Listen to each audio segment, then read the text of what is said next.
Like, there's this like thing happening in the online space with like, coaches and just like people, where there's like this level of motivation via degradation. So like, verbiage like, at least I'm not a fucking loser, or I'm, proud or whatever to not be a loser.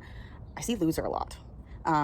Also just like, you don't have what it takes, like in response to just like people's comments, like, just whatever it is. And just this, it's like an attacking, like mechanism, methodology behind it is to motivate via, shame, essentially, right? It's like, well, if I tell this person that, they don't have what it takes, maybe they're going to want to have what it takes.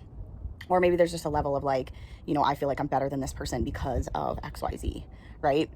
But it's like, it's just so interesting because there's so many layers underneath it, right? So this is what I love about identity work, because every single, thing, like literally every single action and reaction comes from an identity or a deep-rooted belief, right? So it's like, if someone, feels the need to call someone out as a loser, or just make people feel like they aren't as good as that person via the verbiage, it actually has nothing to do with the person that they may be calling out. It actually has everything to do with them and their own internal story of like, they have a deep-rooted fear of being considered a loser, or like, being seen as a failure or not successful, or whatever that, kind of thought process for that specific person may be. And so because of that deep-rooted fear, right, like they then project that deep-rooted fear onto anyone that may highlight, right, or mirror back that fear back to them, because everything around us and everybody that come into our life, they're a mirror, right? Like everything is a mirror. It reflects back our stories, our insecurities, our belief systems, our identities, like all of these things. And a lot of it is so like subconscious, like we have no idea that a lot of this stuff is like buried underneath, right? But it's like, you have this, wound or this belief system, and same thing with like, it's like, oh, you don't have what it takes. It's like that person has such a deep-rooted fear that if they don't do XYZ, they won't be enough, or, they won't be doing enough. And I'm just feeling called to like light this a little bit, because it's like, we all have been through our own version of shit, right? Like we all have had, whatever it is that have led to our experiences, and, just the people in our lives and all of these things, which have shaped and created all of these deep-rooted beliefs, these stories, these mechanisms, right? And so when we see that in other people, it mirrors it back to us, and it's like almost like a boomerang, right? So it's like a mirror. All of a sudden now you're looking in a mirror, your fear is like highlighted times the 9. And so then your nervous system wants to kind of go into fight or flight mode, where it's kind of like reaction, right? Like, so if someone brings that fear out in you, you don't want to feel that fear. Your nervous system is designed to keep you safe. So it's like, bam, react, like, and deflect, right? Like, so pretty much like take that mirror, turn it back around and be like, no, I'm not the loser, you're the loser. Or it's not that I'm not good enough, you're not good enough. You don't have what it takes, I do, right?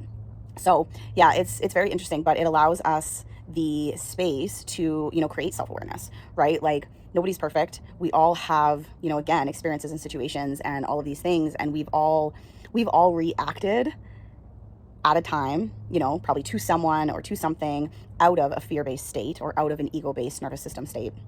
And maybe have reacted in a way that we maybe, don't really love. I know I myself am fully guilty of that too, where, my nervous system was in a certain state, and I reacted in a way. And then after I was like, yeah, okay. Didn't really love how we reacted with that. Right. We've all been there, but I just felt called to like record this, because I feel like we need to shine some light on this. Like, as coaches, we need to be motivating from a place of like rising people up, not tearing them down. Like, that's your whole job. It doesn't matter if you're a business coach, life coach, a friggin' relationship coach, fitness coach, like whatever you do, but you have taken on the role to be an inspiration and to be for people what they need when they can't be that for themselves, right?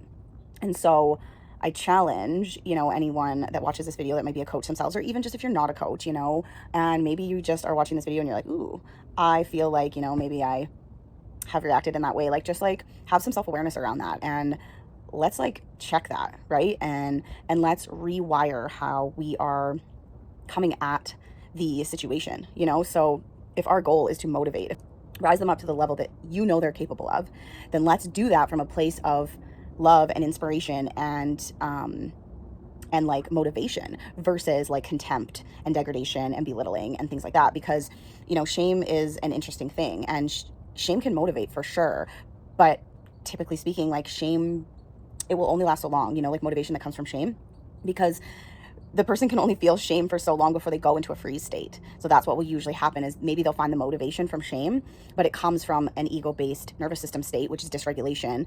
And then they will just continue, because they aren't regulating, they aren't actually coming from a place of whatever. They will continue to be in that state, which on the sympathetic ladder, they will just go down, down, down, down, down until they reach freeze. And then they're just going to shut the fuck off. And so as a coach, you don't want your client to go into freeze. Absolutely not, right? That's when they're going to be asking for refunds. That's when they're going to be like, I can't do this. That's when they're going to shut the fuck down, right? So yeah. Anyways, curious about your thoughts. If you watch this video, let me know what your thoughts on this topic are. Sounds a big love. Till next time.